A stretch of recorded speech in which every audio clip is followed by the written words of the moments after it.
Everyone, my name is Kristin Carlson. I'm the Director of Real Estate Development at Harborlight Homes, a nonprofit based in Beverly. We do affordable housing all around the North Shore.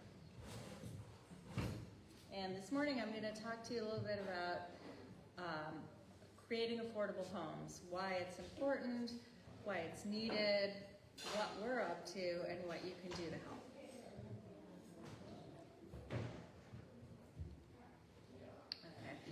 So, I know, it's a new coffee maker day, so it's, so what we do, here's a snapshot. There's four main things that Harborlight does. Number one is we develop new affordable housing, and that's part of the company that I work in. We do advocacy and education, which helping local groups advocate for affordable housing, providing education about what we do, and supporting the electeds in policy making. The third piece of that is property management. We manage all of our own properties, which is somewhat unique.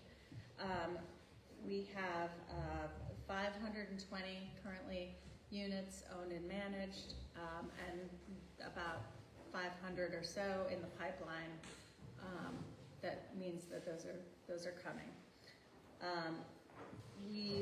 We do resident services, which means that at our properties, in addition to the property manager and the maintenance staff, there's often a resident services coordinator. And this person's job is to help residents access services that they might need, whether it's healthcare, it's food, it's transportation, all the necessities of life. They will also coordinate to bring in, say, like a vaccine clinic, right, during COVID, to properties to bring services to residents. And then some numbers. We have over 700 residents. I said we've had 520 units owned and managed. One thing that people don't often know is that our properties pay property taxes in the towns that they are in, and we've paid over $5 million in local property taxes to date. So this is, sorry, there's a lot of words on here, but I'll just go through it. I wanted to just briefly go through an exercise about what does it mean to have an affordable home. And it's a relationship between household's income and what the housing market is. And the goal, kind of rule of thumb and according to HUD, is that in order for your home to be considered affordable, you should pay no more than 30 to 35% of your gross income to pay for housing. So what does this mean? So North Shore market rents, we did a market study just at the end of last year. In the Hamilton area, the current market rents are $2,750 a month for a one-bedroom apartment, $3,000 for a two-bedroom apartment, and $3,400 for a three-bedroom apartment. Who can afford that? What's that? Yeah, no, well, exactly. Exactly. So You're actually in Hamilton, you're talking about a much bigger area. a slightly bigger area, but it was a market study done for a project that we're working on in Hamilton. So some surrounding towns, but not a big, huge area. The market rents, when we get them back in these reports, are very sobering. To me, I've been lucky enough to, own my house for 13 years, so it's been a while since I've paid rent, and it's surprising. So for example, who can afford this? A home health aide making $20 an hour, say, and a barista, we all need coffee, making $18 an hour, together make $76,000 per year gross income. 30% of their gross income equates to $1,900 a month for housing. So that is what would be considered affordable for this household. And what that tells us is that family cannot afford a home in this area. The affordable homes built by Harborlight. So for example, the project I'll show you that's coming up in Hamilton, The rents will be set at about $1,420 for a one-bedroom, $1,700 for a two-bed, and $1,970 for a three-bed. So much more affordable, and affordable to people who are working in relatively low wage but extremely important jobs. So in this example, a two-person household has a qualifying income limit for our affordable housing of $78,360 per year. So this family would qualify. A four-person household can have an income up to $97,920 and qualify for the housing that we build. So I share those numbers because for me it gives me a perspective of, oh yeah, no, we actually really need this. Like you can't just, it's not in another town, it's not in another place. Like these are the numbers, right? Okay. So to create affordable homes, there's two main things we need. Number one is funding, and number two is zoning. Everybody's favorite topic. It can be a bit dry, but as we're seeing, the 3A MBTA zoning in the area, in my town in Marblehead, same thing, kicking up a lot of concern. And I found this online, which I just thought it was somewhat funny, but there's a lot of, it speaks to a, larger, we don't want multifamily housing. So basically with zoning, there's tons of single family zoning all around Boston, and many towns have no by right multifamily zoning. And what that means is that there is nowhere in the town where you could put any type of apartment building, and therefore any affordable housing. So the types of zoning that can help us to create the housing is, in some cases, it's by right multifamily. So for example, in downtown Lynn, we can build 10 stories with no parking, which is kind of amazing, but we can, that is by right, so that's just allowed in the downtown zone. Multifamily by special permit, many towns, may have some areas that have this where they allow multifamily, but you have to go before the zoning board or the planning board and, get them, present your project and show that it complies with all the other rules. 40B, probably lots of people have heard about 40B. That is the rule in Massachusetts that says that each town should have a minimum of 10% of their housing stock on what's called the subsidized housing inventory, so affordable. If the town has less than 10% qualified, then developers can come and basically override the local zoning laws. And that's what, like in my hometown, which is Ashland, Mass. We got, 400 units in one. That's much bigger than any Harborlight project, by the way. So that's what 40B is. And sometimes even though we're not building huge projects with big market rate component, that for us can be a mechanism in order to get permission to build housing in certain locations. And then 40R, which is also called smart growth zoning. That's where a municipality can zone a specific area for multifamily housing. The cool thing about that is that the municipality controls exactly where that is, and there's a cash incentive from the state for creating the zoning, and then when the building permits are pulled per unit. So there's a financial benefit to creating that zoning. The Anchor Point project that we'll see in a little bit in Beverly, that was a 40R zoning. We're working on 40R zoning in Salem right now too, so I'll tell you more about that. 3A, which is the MBTA zoning, which is underway, will, there's no affordability requirement with that zoning, but we're hoping that it may open some more possibilities in towns that currently don't have any multifamily zoning. If you want to know more about zoning, which you may not, but that's okay. We have I recommended reading, I just have to share with you, is a book called The Color of Law by Richard Rothstein.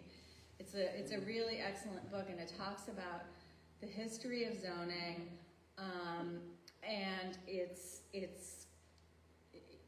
ways that it was used in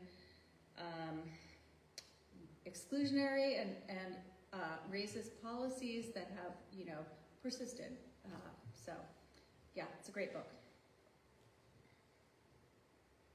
Okay, so that was the zoning. Now we'll go to the money. It's very, very different. What we do is very different than conventional development. So what I have here on the bottom is basically if you're, building an apartment building and it's market rate, and you're basically using two components of funding, equity and debt. And that's, not that that's it, because there's a lot to it, but in contrast, what we do, because to offer rents that are so much below market, we need a lot of subsidy, so we can't use all the same conventional sources. So that top part represents all the different sources of funding that come into our deals. It's federal, it's state funding, it is voucher programs, it is grants, it is conventional debt, it's town money, CPC, Affordable Housing Trust, if your town has that. It's home money. So it's not uncommon for one project to have 12 plus different sources of funding coming in to make the project happen. And that's the fun part of my job. Okay. I think I'm going to skip this one for now. And get right to the project. So what is Harborlight up to? We're busy. We're doing a lot of stuff. So starting in Hamilton here, just right down the street, we have a project called Asbury Common. This will be 45 homes for families, so 1, 2, and 3 bedrooms.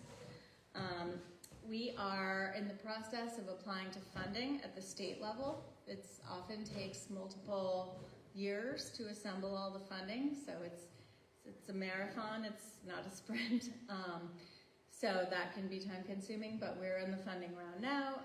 The town has committed $750,000 to the project, so we're assembling that funding, hopefully starting construction next year.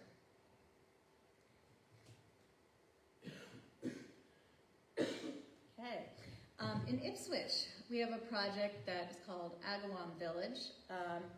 This is a joint venture with the Ipswich Housing Authority. So this is another sort of interesting lane of projects where we're partnering with a housing authority who has existing housing stock that really, really needed renovation. It was time. needed some improvements made. So we, together with them, put together about a $60 million refinancing of the property, which includes renovation of all the units, improvements to the site, to the drainage, to the parking, to the gardens, and all while residents are still living at the property. So which is a challenge.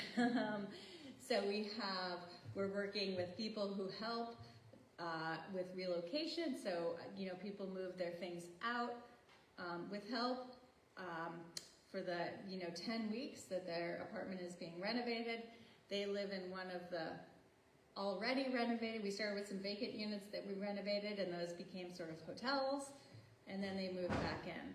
So it is, the spreadsheet for this, you can imagine, is very complicated. But that's important to us that, this, where there's an existing building with residents who, that's their home, we don't want to displace anyone, right? So we want to try to, help people with that move out and then back into the renovated unit. So Who owns that property? Question was, who owns that property? So the housing authority owns the property. Yeah, so it's their property, but now the joint venture has like a 100-year lease on it. So why did Harborlight get involved with it? Just because of financing? Yeah, because we can bring financing to the table that the housing authority doesn't have experience with. The main program being federal low-income housing tax credits, which were one of the major drivers, along with the HUD loan, for this project. And that's something that we specialize in. It's not a typical housing authority source of funds. It's different. It's actually a program run by the IRS, so you can imagine what the regulations and compliance is for that. But yeah, it was in order to get these units renovated at this level, they needed a lot of cash, and the best way to do that was with these tax credits and HUD debt combined. And Harborlight has the expertise to put that together. Do these villages encourage people who live there to have a group that really talks about taking care of the property, or is it very much of a landlord-tenant relationship?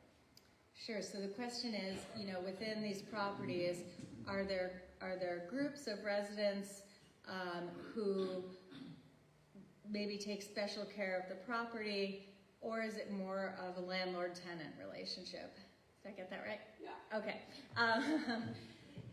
So there's a lease, right? There's a legal, obligation to pay rent and to abide by rules. So in that, we're a landlord. However, part of, I think, what we do that's unique is that resident services piece. So that's really where, we'll have resident groups who, get together for different things. Gardening is really big at many of our properties, so people get involved with that. So it's not formal, I guess I would say, but there is a lot of community that gets created. That's really wonderful, because I brokered real estate for years, and in places like New London, Connecticut, or some of the marginal areas, if you went into low-income housing, and you can't believe what those buildings were like. So having people feel a part of, their environment, I think, is really important. Yeah, no, it is. I think we put a lot of emphasis too on, this is, it's not like maybe sort of the public housing of what we've seen or of our imagination, where there's a lack of maintenance, but that's what we do is very different than that. And maintaining the properties is a big part of our budget. And because we manage our own properties, we have more control over that, which is important to us. My goal with a project is always, I want you to walk in here and not have any idea that it's affordable. I want you to say, I would like to live here. This is nice. I'd like to live here. That's my goal. I would like for my mom to live here. So. Wonderful. So that is in construction, and that's going to be done next spring. Would somebody, say somebody had a large income, but as you say, maybe was a widow, would they be able to qualify, or they have income limits as to who can live there? Yeah, the question was if you're, say, widowed but have a reasonable income still, could you qualify? And the answer is yes, it's possible. There are income limits on all of our units, and again, that has to do with our funding sources that say, you need to serve people in households that are below certain income limits. But like we saw in one of the earlier slides, in the area for a family of 4, that income limit is like $97,000 a year. So I guess it's, you know, it's surprising sometimes what qualifies.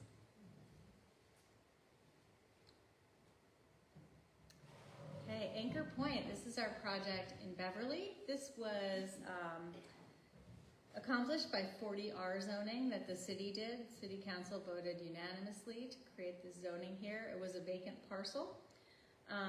So we are building 77 family homes. These are all 2 and 3 bedroom homes. A lot of kids, lots of kids, which is great.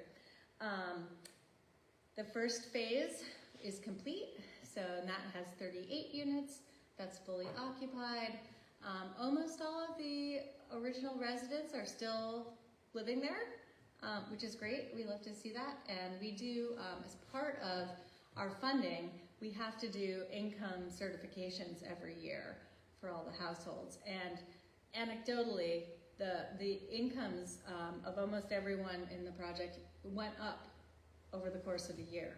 So we're really seeing how having that housing stability and affordability allows you to go do training, get a different job. It's really cool to see. Phase 2 now is in construction, so if you're driving up the hill in Sawyer, above the high school, big building, currently wrapped in 3M plastic. It will be much prettier when we're done. So that's under construction. So this picture here this is phase 1, and it's got a really great playground in the middle of it. Phase 2, which is the other L-shaped building, is actually going to have a splash pad, which is really great, really fun. When we first started talking about this project, we did a focus group at a shelter in Peabody, a family shelter, and said, you know, what would you like to have in a, you know, where you lived?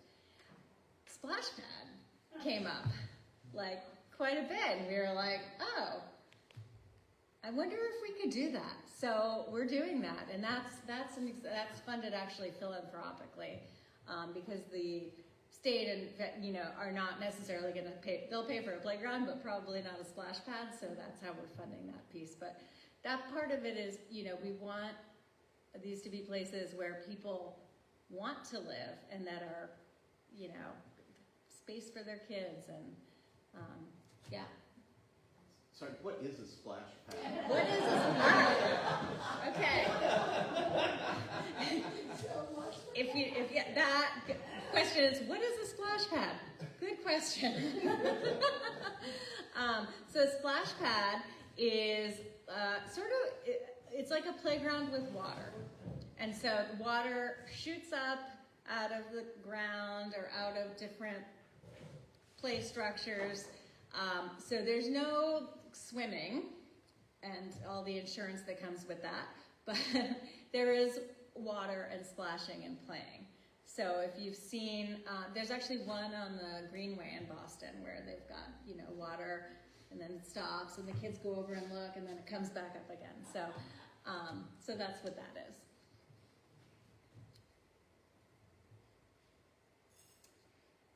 Okay, and then the third part of Anchor Point, we have the 2 residential buildings, 77 family units, is a community center called the Lighthouse Center. And this is where, this will be the biggest services community component that we've built at any project. We're really, really excited about this.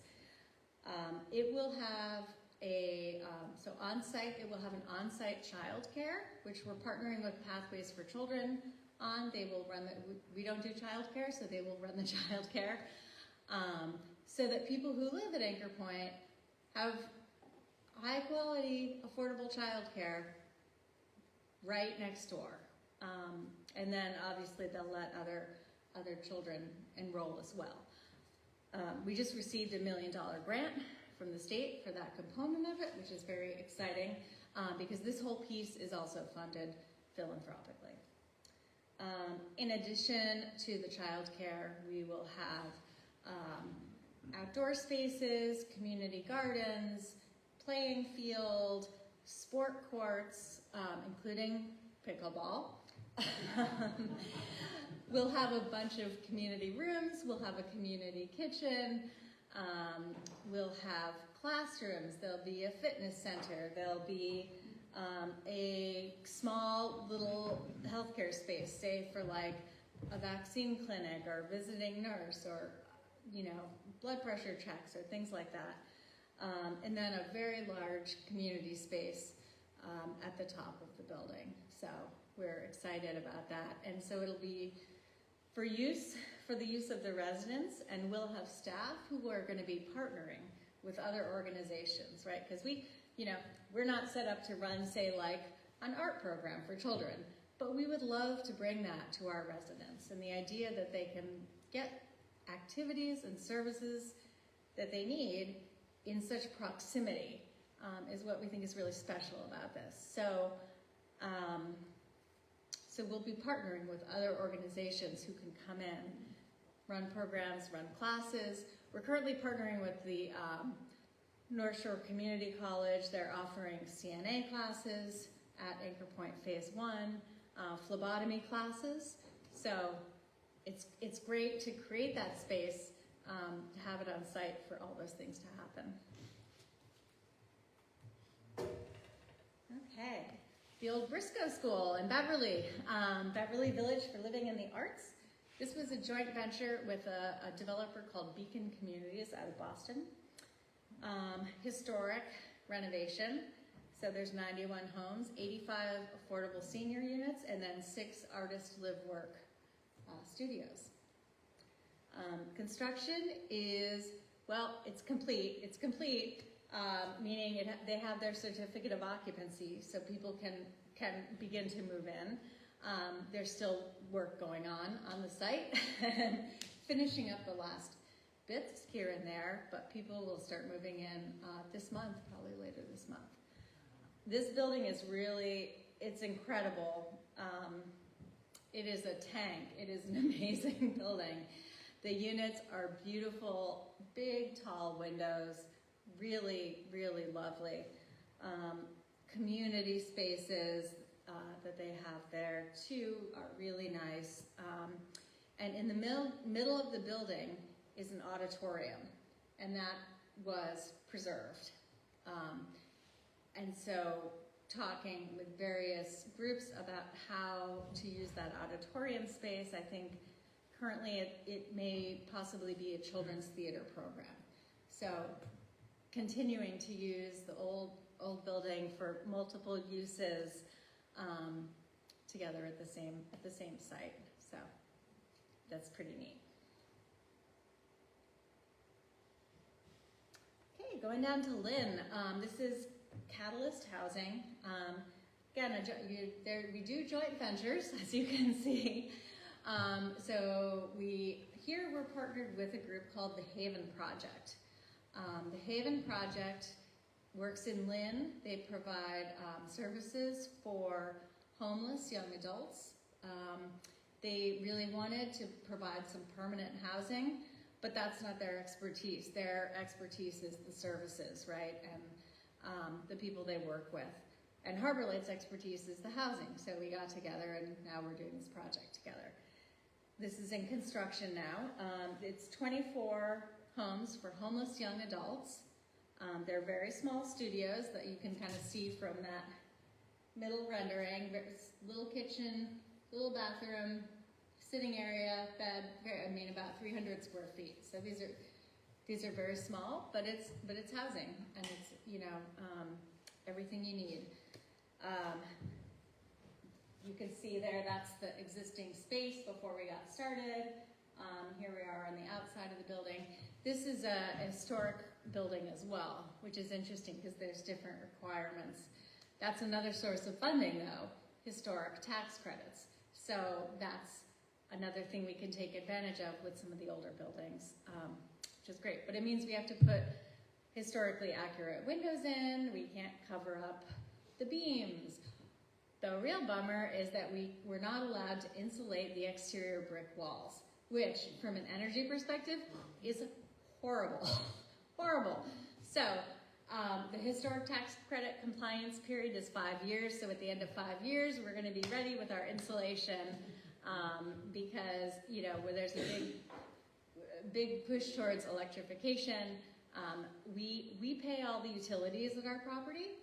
Residents don't pay utilities. So having lower utility bills it's very, very important. So sometimes there's trade-offs between the different funding sources. So this is in construction. It'll be ready in March of next year. We're taking applications now for this one. Where's that located? It's in downtown Lynn on Monroe Street. Yeah, so it's an interesting story. So it's the top floors of a building. The building was owned wholly by the East Coast International Church. So they sold, which is directly involved with the Haven Project, which works out of the second floor of the building. So they sold the top 2 floors to create the housing. So this building, it's speaking of services, right? That like we have staff, but then right downstairs on the second floor of this building is the Haven Project, where they run all of their services. And on the ground floor is a really nice cafe. That's actually their job training program. So every floor of this building is doing something different, which is really neat.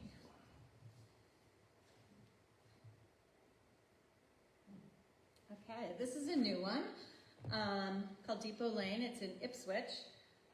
We're in the permitting process, so this is a special permit. 52 family homes, so 1, 2, and 3 bedroom units. This is where it's an old EBSCO building, the Chronicle building. That site right there. So it's great location. It's right next to the train. It's right next to downtown. Great location. So we're in the permitting stages of that now.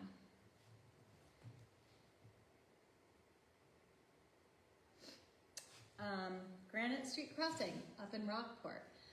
This was completed about a year and a half ago.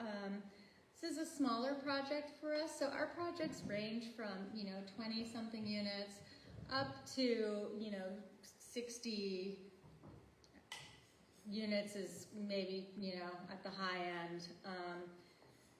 So this one was interesting because it was designed as a combination of senior and family units. So there's 17 senior units in one sort of larger building, and then there are these 6 family townhouses also on the site. So the site was designed with, it's got like a playground and a raised bed garden area and different outdoor spaces. This picture here is one of the community rooms in the senior building. So, typically there'll be space that is flexible for different events. Like at the family housing, the community room gets a lot of use for birthday parties. Lots of birthday parties. And at the senior buildings, it might be, some other different uses, but it's for residents to use and take advantage of. There'll also be typically some smaller spaces. We have a library there. Those are very popular, so, for book sharing and things like that. So we'll have a couple of different spaces outside of the apartments for people to gather in. This is fully that. Who runs the booking of the room? Who does that? Yeah, the question is who runs the booking of the room, and that's the property manager. Oh, there is a manager. Yeah. So generally, our projects are staffed by 3 people: property manager, maintenance, and then resident services. Yeah. Question? Yeah. Are they on site all the time or most of the time? It depends on this. The question was, are those people at site all of the time or most of the time? The answer is it depends on the size of the property. We don't do 24/7. We have 24/7 emergency call service, but we're not there 24/7. Depends on the size of the property. And a smaller property, the property manager is probably part-time. At a bigger property, they're they're full-time, it just depends. Okay, so this is also in the planning phases. This is in Gloucester on Main Street. It will be 29 senior homes. This, interestingly, the parcel is owned by the Gloucester Housing Authority. They put it out for an RFP to look for redevelopment, ideas for redevelopment. And we responded and won the RFP. So the next step will be getting it through permitting. This will be permitted as a 40B. That's the permitting mechanism that's available here to build multifamily in this location. So that's where we're at with that. But the idea of this project is that there will be some, in addition to the typical community spaces, there will be like a large dining room and some other amenities for the folks who live here. Okay, just down the road, Maple Woods in Wenham. I think some of you have had a chance to maybe take a peek at this. These are 45 senior one-bedroom apartments. It's fully occupied now. It's a really beautiful building. My background is as an architect, so I care a lot about how the aesthetics. It's beautiful. It's a beautiful building. This is inside one of the kitchens in the units, so you can see there's a wall oven. All of these units were designed to be fully accessible. So rather than the requirement is 5% of units need to be accessible. We made these all accessible and adaptable so that, number one, we can serve more people, but also so that people can potentially age in the same home and not have to move if there's a new, like a mobility challenge that, they might have had to move out before they can stay. So this is the direction I think the design of a lot of our new senior properties is moving. So it's pretty exciting. The cabinets, you can remove parts of the cabinets, and it's all kind of pre-designed to be flexible. So that must mean you have elevators for the second floor units? Yep. The question was if we have elevators. Yes. Yep. We do. So any senior property, new senior properties, there's an upper floor, there's an elevator, and there's probably 2 elevators.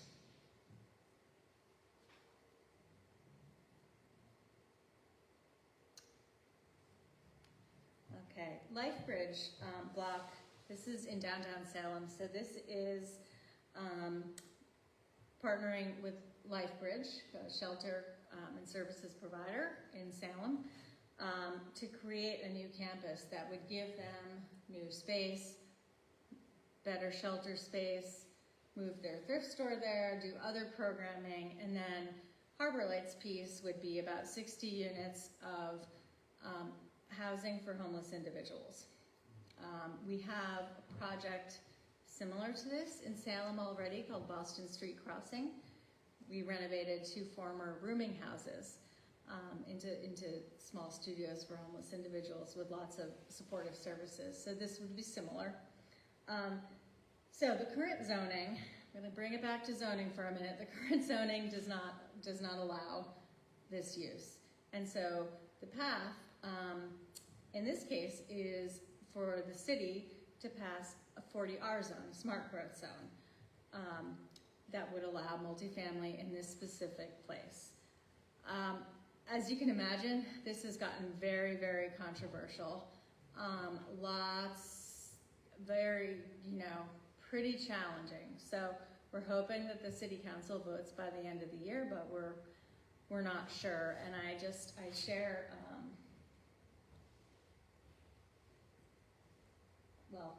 a quote here that was reported in the newspaper from one of the someone who's against the project, who basically said their post on chaos Anyone who has seen the needles, let me read from here. Anyone who has seen the needles at Riley Plaza, the encampment behind Wendy's, or the trash strewn around Essex Street, knows that the homeless population strikes chaos in the heart of our city. This proposal would make these problems significantly worse. So I share that because it's interesting. I find it interesting, the point of view that creating housing is going to make the situation worse. Creating places for people, the problem is the encampment, which is not there anymore. The solution, I'm not sure how housing exacerbates the problem or makes it worse, providing places to live, services for people. So anyway, that's underway. Lots of controversy. If anyone's from Salem and wants to go to a public meeting and speak in support, that is great. Okay, finally, we're at Windward Crossing, and this is a project in Rowley. Again, this is another interesting joint venture with a family who has a son who is on the autism spectrum and will be, sort of aging out of programming. They want to make sure that he has a place to live, not just a place to live, but a community to live in. So we partnered with them. The site they sort of orchestrated the donation of the site to Harborlight, which is amazing. So it's a mixed-use parcel where we are going to build, Harborlight is going to build a 20-unit senior building, affordable. We will build a 5-bedroom group home for DDS, where they will use this housing, again, for adults on the autism spectrum. Right next to that group home, it will be another residential building with private condos. And so the family we've partnered with, their son will live there. So they're right next to where those services are coming in for the other individuals. They're not isolated, and so it's sort of a mini community. And they brought in 2 other families who are in the same situation. So there's 3 boys who will be living in those with a caretaker. So we're creating, because the way it works is if you take public money, we can't say, you can live here, we can guarantee you a spot. It's all lottery based, it's placement based through the DDS system. We can't, so the solution was to build this group home and those private condos right next to each other. So it's not the same project, but it feels like the same project. And so you create that proximity, and the chances of overlap are very, very good. And that was the only way we could ensure, yes, your son can live here. And then the final piece to this is a community center that the family is doing philanthropic fundraising for, which is, it's going to be really nice. And a great asset for the town of Rowley. So we're really excited about this. We've got a bunch of funding in place. We're hoping to start it next spring. How many units in the private housing in addition to the 20 senior homes and the 5-bedroom DDS? There's 4. So 3 adults and then a caretaker unit. So 29 sort of total across the site. So why do we do the work that we do? Why do I personally do the work that I do? It's really fun, it's really challenging, and at the end of the day, I think we can all understand how important it is to have a home, a place where you can go and it's safe and it's, not costing every penny that you make, and where you can,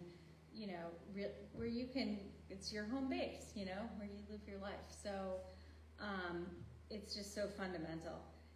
I have a quote from one of our residents, said, "I feel like I won the lottery, like a real lottery. I feel like I don't deserve this."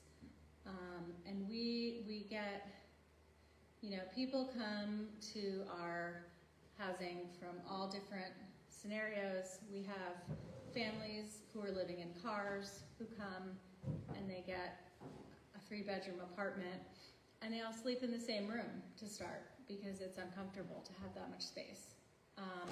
We have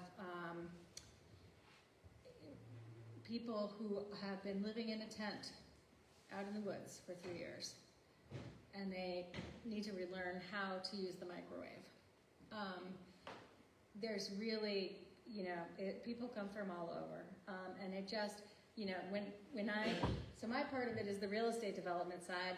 We finish construction, yay, property management takes it, and then, I'm kind of out of it. But then we hear back from residents, and for me, that's like the most rewarding part of the job, that that people are happy, and have a home.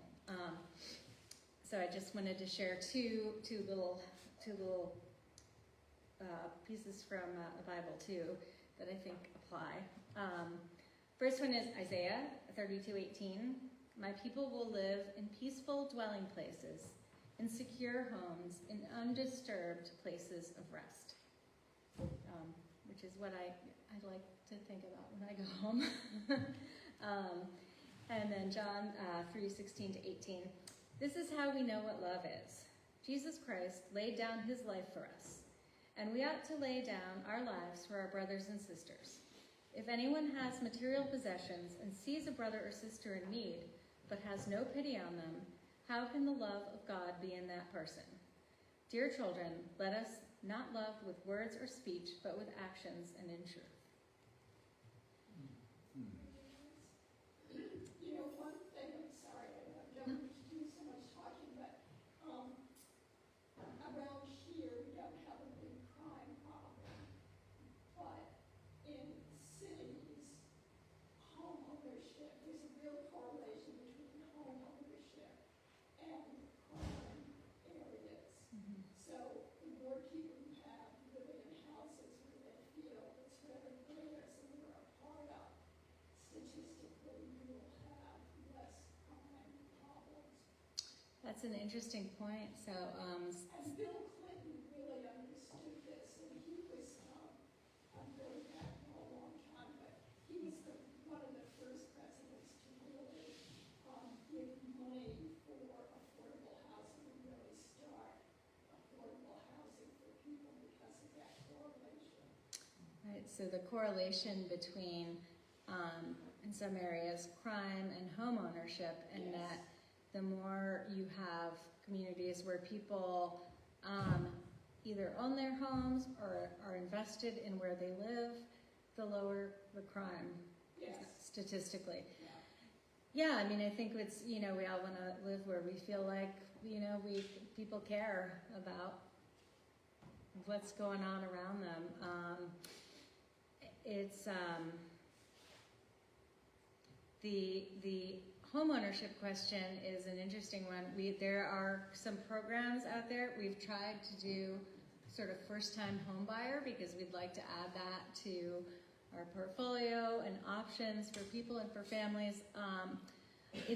We haven't been able to thread the needle financially on how to do that, how to build a home, but then offer it at an affordable price, because there's a pretty big difference between what those things are. So, but we are continuing to work on it because we think ownership is also a really important part of the puzzle. I think if you look at things like access to, color of law gets into this. If you look at things like access to mortgages historically, and then what that means for who has a home and building that generational wealth. Okay, I have a solution for you. You have a solution. Okay, let's hear it. Okay, you take a certain amount of that rent and you let somebody, and maybe you have 10 or 15% of that rent then goes to a purchase. You say you There are actually, so the idea was that we set aside some of the rent for savings for like a down payment. Right, so you could begin by having a complex which is filled with renters, but eventually you will spin that property because your tenants will have been paying you a down payment for a certain amount of years.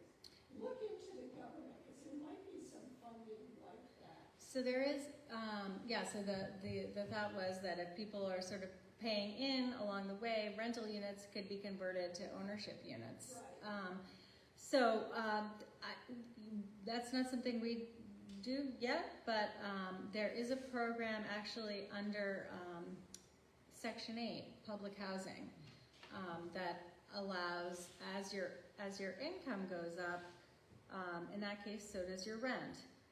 But that incremental increase in rent can be set aside for a down payment. And we actually had a family in that exact case who had that down payment and was able to buy an affordable unit actually up in Gloucester. So that can, that's the hope. It's mobility, right? So, and opportunity. Kristin, can you clarify something about the Section 3A zoning? Because I was delighted to see when our town came out with its draft plan that it said no less than 20% of the by right multifamily proposals would be affordable. Mm-hmm. But this MAPC came out with something in late August affirming my understanding that the state is saying the developers are not allowed under Section 3A to designate more than 10% that's affordable. How do you, what is the truth of Section 3A's allowed affordable percentage? So the question is, what exactly does the 3A do the 3A zoning rules say about affordability? What's allowed? What's not allowed? And the answer is I don't know. I can find out from someone at Harborlight who knows the policy details a lot better than I do. But my understanding was that there was not an affordability requirement, although a town could add that, but I could be wrong, so. But there's not an affordability requirement, but it prohibits towns doing what our town has done, which begs the question, how's this gonna work exactly? Yeah, that seems odd. Yeah. I can find out. I will let you know, because now I wanna know. Yes? In these new projects that you're starting or in the process of, are you using any sort of renewable energy like solar panels on the roofs or solar array in a little field out back? Or? Absolutely. So the question was, in our new projects, what sustainability features are we incorporating? And the answer is quite a lot. So for example, the Asbury Common project in Hamilton will be our first building that is certified under a program called Passive House. Passive House has to do with the relationship between the heating and cooling and then the envelope of the building. The idea being, if you make a really good envelope, like the winter coat on the building, you don't need to spend as much money heating and cooling. That's going to be an integral part of what we do. So what we often have on new construction, lots of insulation in the walls, very high quality windows. There's a real, basically everything we do is electric heat pump. So for heating and cooling, no fossil fuels, all electric, and solar. We do that at every project where we can. We do solar. It helps us lower our utility bills, which is great for the property because then there's money to spend on other things. So that's as we've evolved, say over the past 10 years, that has become really, really important. And it's really important at the state level too. They're also now requiring it or starting to require it. So, yeah, so we'll like water-saving fixtures, drought-tolerant plantings, so you don't need as much irrigation. There's a lot of pieces to that, yeah. Question, right? Yeah. So it seems, first of all, thank you. Sure. And second of all, it seems like a lot of your projects, but even outside of Harborlight, seem to focus, like a particular project seems to be almost all or exclusively senior, or all or exclusively family.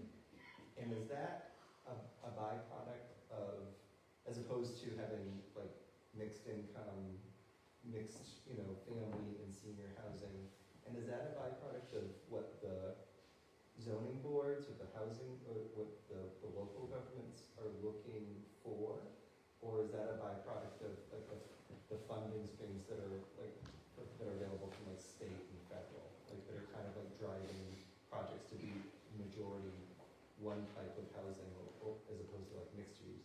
Yeah, okay, so the question is why are these projects sort of focused on a senior population, a family population, homeless individual population versus being, mixed and mixed income potentially and mixed uses? And the answer is that part of it is the funding streams. Part of it is what happens during permitting. We will permit, for example, Maple Woods in Wenham. That was 40B. It was a condition of the 40B permit that it be 100% senior, age 62 plus. And towns will sometimes do that. I'll preface this by saying that we need housing for everyone. All of these groups need housing. But some towns will, they're concerned about an impact that additional school children might have, right? So they'll say, this can only be senior. As things have evolved, the state actually asks in your funding application, if you're applying for money for senior housing, has the municipality built family housing in the last X number of years? Because, it's like they want to have both, right? And so that's sort of part of it. I think the mixed income piece is an interesting question and one we've tried to tap. It's not really market rate housing isn't really our specialty, but I mean, I think we've looked at different possibilities to do something like that. But, yeah. And we're at time here, and I'm happy to talk to anyone after, but I just want to share with you how you can get involved if you'd like to. Lots of ways to get involved, but one of the best ways, I think, is we have what's called a Housing Stewards Program, and that's for people who are interested all over the North Shore in learning more about housing and how to be an advocate, and just understanding what we do more. So it's a free educational program. We have actually a remote program coming up in December. It's right on our website under Advocacy and Education. So that's a great place to start.